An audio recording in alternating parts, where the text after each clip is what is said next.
আমরা দেখেছি এক বছরে নানা ষড়যন্ত্র হয়েছে, নানাভাবে বাধাগ্রস্ত করা হয়েছে, সংস্কার কার্যক্রমকে এগিয়ে নিয়ে যেতে দেওয়া হয়নি, নতুন সংবিধানকে প্রতিষ্ঠা করতে দেওয়া হয়নি, ফ্যাসিস্টের রাষ্ট্রপতি চুক্তিকে অপসারণ করতে দেওয়া হয়নি, আমাদের ঘোষণাপত্র দেওয়া হয় নাই, আমরা কিছুই বলি নাই, আমরা কোনো দাবি থেকে সরে আসি নাই, আমরা সংগঠিত হচ্ছি, আমরা সংগঠিত হয়ে আবারও আপনাদের এই দাবি আদায় করে ছাড়বো।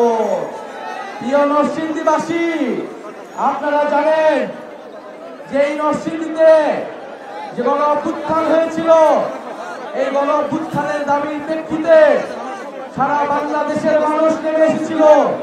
সেই সন্ত্রাস চাঁদাবাজ মুক্ত একটি বাংলাদেশের দাবিতে আমাদেরকে এখনো রাজপথে নামতে হচ্ছে। প্রিয় নরসিংদীবাসী, আমরা ৩রা আগস্ট শহীদ মিনারে জড়ো হব। আমরা বিশ্বাস করি শুধু নরসিংদীবাসী আসলেই আমরা শহীদ মিনার থেকে আমাদের দাবি আদায় করে ছাড়তে পারব। শুধু নরসিংদী, নারায়ণগঞ্জ, গাজীপুরবাসী আসলেই ঢাকা ভরাট হয়ে যাবে। নরসিংদীতে ভূমিদস্যুরা রয়েছে, সন্ত্রাসীরা রয়েছে, চাঁদাবাজ রয়েছে, আমরা তাদেরকে বিতাড়িত করতে চাই।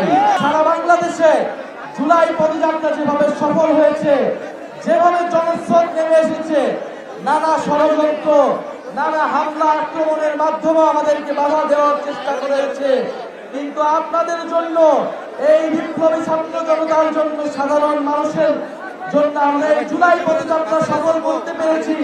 ইনশাআল্লাহ জাতীয় নাগরিক পার্টি 5 মাসের মাথায় যে অভূতপূর্ব জনসাড়া ফেলেছে, ইনশাআল্লাহ আগামী সংসদে, আগামী বাংলাদেশে জাতীয় নাগরিক পার্টির জয় জয়কার হবে।